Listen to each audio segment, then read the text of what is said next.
If you want to make your front piece out of a regular piece of fabric, you need to mark the slit on the right side.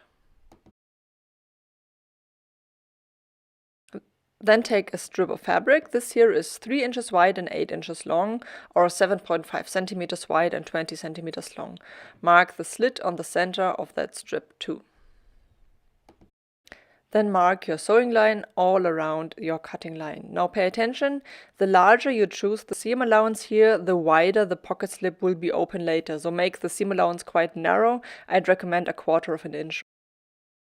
Sew along the line and cut the slit open. Stop about 1/4 of an inch in front of the seam, then cut to the corners diagonally without hitting the stitches.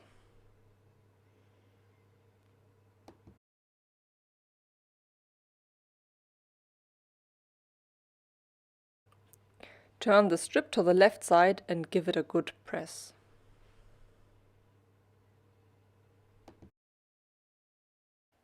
Fold the seam allowance under on all 3 sides, press and stitch down along the folding edge.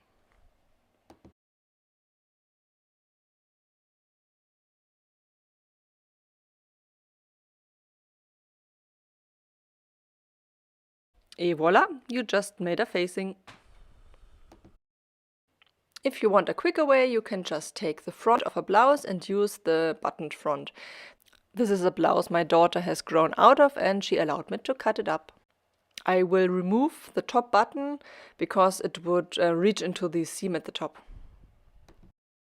And since the fabric is quite thin, I ironed a bit of a stabilizer on the bottom half of the wrong side.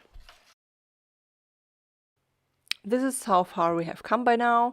The back is cut from a leftover twill fabric. I will use the upcycled front because I like it better. And I've cut out 2 pieces of each compartment.